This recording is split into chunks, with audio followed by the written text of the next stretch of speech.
ikut-ikut daftar pendaftaran Palestina yang dibuka oleh Rizik Syihab. Jangan. Bagaimana Balawi di Hadramaut, bagaimana Balawi di Indonesia. Nggak ada sejarah perang, nggak ada sejarah mereka mau berdarah-darah di dalam perjuangan menyebarkan agama Allah. Coba urut dari nama Bahar Smith atau Rizik Syihab sampai kepada Ubaidillah, adakah yang mati syahid di jalan Allah? Tidak ada.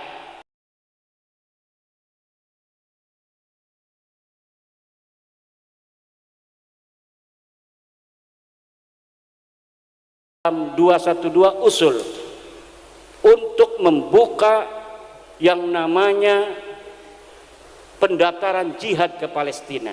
Kata saya mendukung, tapi yang daftar Balawi semua. Tidak boleh anak-anak Nusantara ikut-ikut daftar pendaftaran Palestina yang dibuka oleh Rizik Syihab. Jangan.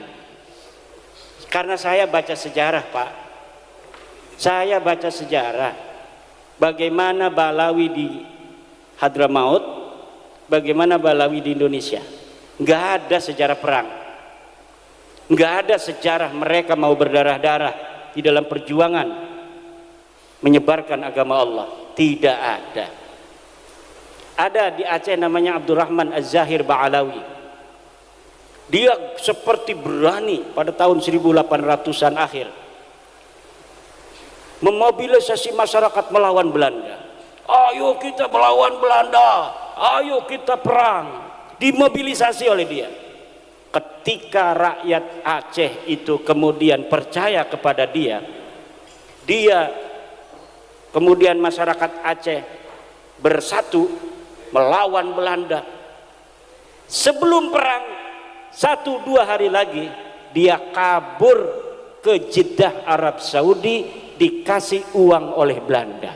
Akhirnya itu pasukannya dihancurkan karena sudah dimobilisasi di tengah hutan, habis semua. Ini sejarah Aceh.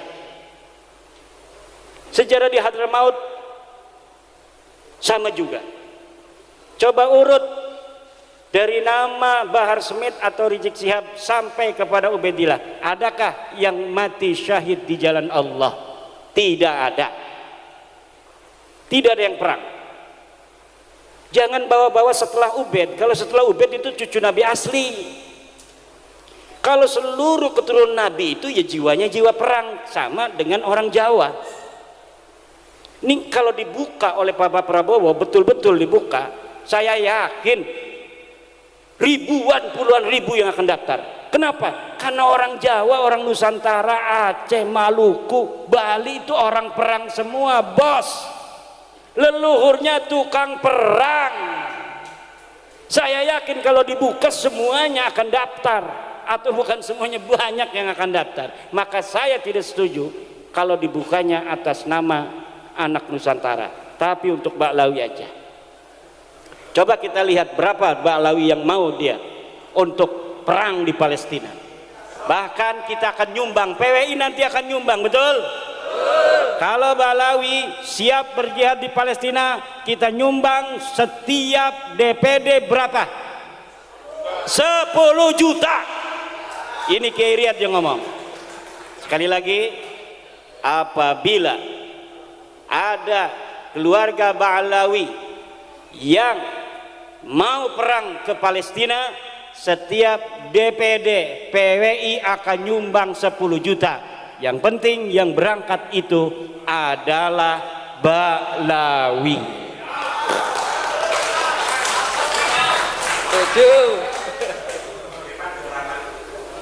Kita lihat. Tapi kalau yang dibukanya, silakan seluruh pemuda Indonesia. Saya yakin, terutama daerah-daerah ini nih, Demak, Bintoro, Blora, Aryo Penangsang, itu kan perang kabeh. Ngerisikaken. Banten, Cirebon, Aceh, Pagaruyung dan lain sebagainya, Maluku, Papua, tukang perang kabeh. Ada yang lagi stres dia itu gara-gara kalah di DPRD, kalah bupati segala macam, pasti dia ikut ke Palestina itu. Makanya jangan Pak Prabowo, jangan dibuka. Karena apa? Kita bukan penakut, Indonesia bukan penakut, tapi kita untuk perang di luar negeri itu membutuhkan pemahaman akan geopolitik global. Yang tahu geopolitik global itu pemerintah. Pemerintah sudah mengkalkulasi penting tidak, perlu atau tidak kita mengirim bantuan personil ke Palestina. Lah kalau tidak menghitung geopolitik, di Israel itu di Palestina pinggir-pinggirnya ada Iran bos, ada Mesir, ada Irak, ada Yordan, ada Suriah, Yaman nyebrang. Tapi kenapa mereka tidak datang ke Palestina? Geopolitik global tidak memungkinkan. Lah ujuk-ujuk orang Indonesia mau datang ke Palestina, baru turun di bandara udah dibredel semua. Ini belum lagi secara syar'inya. Orang berjihad itu ada syurut, ada arkan bos. Mata yajibul jihadulana. Kapan jihad itu wajib? Jihad itu wajib ada 3 hal. Pertama, inda hujumil a'da, ketika musuh menyerang ke kampung kita, ketika musuh menyerang ke negara kita. Saral jihadu fardhu ainin likulli ahadin, maka perang itu wajib bagi setiap orang kampung itu. Yang kedua, indal tiqa'is saffain, ketika bertemunya 2 pasukan, kita perang di sana siap musuh. Lah ini fardu ain, kalau kabur dia itu dosa besar. Yang ketiga adalah bistinfaril imam. Kalau tidak ada istinfarul imam digerakkan oleh Presiden Prabowo, tidak boleh. Negara kita tidak diserang, tidak ada iltiqa'us saffain, kemudian kita tidak diistinfar, tidak dikirim oleh Imam Prabowo. Lalu kita di sana atas nama apa? Atas nama pribadi. Senjatanya punya senjata apa? Parang, keris dari Blora, mau menghadapi rudal nuklir. Ini kan kerisnya bukan sembarang keris. Mana ya itu yang tukang suwuk? Paling kita orang pakai suwuk, jimat al-aufaq kabeh. Ada kalau PWI itu nggak usah ditulis-tulis, kitabnya aja beli katanya di toko kitab al-aufaq dibawa-bawa di tas. Saya pernah begitu, itu ada teman saya, ada paman saya ini sakit di Bandung. Itu karena PWI ya, namanya otaknya itu otak santri. Dia langsung bawa kitab Asy-Syifa, yang di dalamnya itu kan ada macam-macam itu obat-obat pengobatan. Ditaruh, takut kesambet katanya. Dasar kita sih, bukannya istrinya dokter, tapi dianya begitu kayak dukun. Bukannya diobatin pakai obat, ini malah bawa-bawa kitab, wapaknya itu ditaruh di dadanya. Masya Allah, dasar santri. Nah ini kita sekarang ini menghadapi perang yang asimetris. Perang asimetris ini ada taktik tersendiri bos. Serahkan pada negara. Nanti negara, Pak Prabowo beserta kabinetnya yang memikirkan, kalau misalnya kita mau membantu Palestina, dengan cara apa yang bermanfaat? Kalau dengan personil, apakah ini akan menyelesaikan masalah? Coba contoh PBNU itu cerdas dalam masalah Palestina. Dia undang itu dari Palestina, pimpinan Palestina baru sehari atau 2 hari, dibiayai oleh PBNU, dibelikan tiket, disiapkan keamanan, suruh datang ke PBNU. Kemudian ditanya itu orang-orang Palestinanya, perwakilan dari negara Palestina, apa yang bisa kami bantu dari Nahdlatul Ulama? Kita NU sudah ngirimin miliaran rupiah langsung ke yang berhak, bukan seperti yang lain buka-buka donasi di mana-mana, taunya bukan untuk Palestina, untuk ISIS. Seperti ACT itu, ACT 2000 berapa itu telah terbukti bahwa dana-dana yang katanya untuk Palestina, dana-dana yang katanya untuk kemanusiaan, ternyata dikirimkan untuk ISIS, organisasi teroris yang mengacak-ngacak saudara Islam kita, yang mengadu domba antara Sunni dan Syiah yang ada di Syria. ISIS hancur diganti oleh Jabhatun Nusrah itu di Suriah. Jabhatun Nusrah hilang sekarang baru 2 hari. Yang namanya apa? Tahrirus Syam, HTS, Hizbut Tahriris Syam, Partai Pembebasan Syam. Sama aja ini ISIS ini. Dia ini cucunya ISIS. ISIS punya anak Jabhatun Nusrah. Jabhatun Nusrah punya anak sekarang adalah HTS, Hizbut Tahriris Syam. Dia rebut itu istananya Bashar al-Assad. Kenapa? Karena politik global pada Arab Spring 2011-an itu tidak berhasil mendongkel kekuasaan Bashar al-Assad.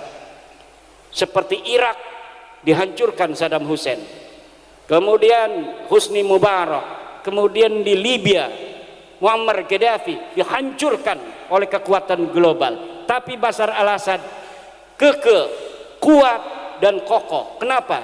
Dia seorang sayyid, dia keturunan dari baginda Nabi besar Muhammad sallallahu alaihi wasallam. Bashar al-Assad difitnah, dia adanya itu asyhadu alla ilaha illa Ali segala macam, na'udzubillah dan lain sebagainya. Ini geopolitik global. Nggak paham kita, maka bantuan yang katanya untuk jihad, untuk kemanusiaan, ternyata masuknya ke organisasi teroris. Kalau NU ini Bapak ngasih Lajisnu, Bapak ngasih NU Care, itu langsung NU-nya datang. Pertama ke Al-Azhar, setelah di Azhar bagaimana caranya kami bisa masuk ke Palestina. Jadi tidak asal berikan kepada orang, karena banyak orang yang sekarang ini mereka itu atas nama Palestina fundraising, mengumpulkan dana umat, dana masyarakat, tapi tidak sampai kepada saudara-saudara muslim kita di Palestina, sampainya kepada teroris, sebagian lagi sampai kepada istri-istri simpanan. Ini kenapa tepuk tangan begitu? Punya ya? Nah makanya PWI ini siap-siap, takut Bapak Prabowo secara hitung-hitungan geopolitik, karena tentara nasional Indonesia terbatas jumlahnya, ada 1 juta, sedangkan saya sebagai presiden berkeinginan membela saudara-saudara saya di Palestina, maka bangsa Indonesia 100.000 akan kami kirim untuk berperang di Palestina. Siapa yang mau daftar baru boleh. Yakinlah kebalawi si acan kok. Blora 5.000, Gerobokan 5.000, Sragen 5.000, santrinya Kiai Riyad ditinggalin, dia pergi Palestina, sama istrinya cium tangan. Tunggu aku wahai istriku, mau kemana? Palestina. Ternyata gilir. Kalau itu namanya istinfar, dikirim oleh negara boleh. Kalau istinfar, kalau tidak dikirim oleh negara ngapain? Geopolitiknya itu rumit bapak-bapak di dunia ini. Kalau tidak rumit, negara Israel kecil, jumlah penduduknya aja berapa? Luas wilayahnya nggak kayak luas wilayah Jawa Timur, paling juga se-Kabupaten Blora. Tapi kenapa begitu kuat dia sejak 1948 sampai sekarang? ada sesuatu yang tidak bisa dijelaskan oleh hanya sekedar sebuah keinginan berjuang demi membela agama. Tidak hanya sesederhana itu. Maka tunggu aja negara Indonesia apa kebijakannya. Negara Kesatuan Republik Indonesia terhadap Palestina kita dukung, itu saja. Sejak Indonesia didirikan 1945 tidak pernah berubah posisi Indonesia dalam masalah Palestina dan perang Israel, bahwa Indonesia bersama Palestina dalam perjuangkan kemerdekaan Palestina. Itu adalah sumpah dari pemimpin-pemimpin kita dan tidak pernah berubah setiap negara, setiap presiden. Mulai dari Soekarno, Soeharto, Gus Dur, B.J. Habibie, Mega, SBY, Jokowi sampai Prabowo sekarang, posisi kita di dalam masalah keterlibatan antara Israel dan Palestina, kita tetap berada di Palestina dan kita mendesak kepada PBB untuk memerdekakan Palestina dan menekan Israel untuk menghentikan ekspansinya, penjajahannya di bumi Islam Palestina. Ini posisi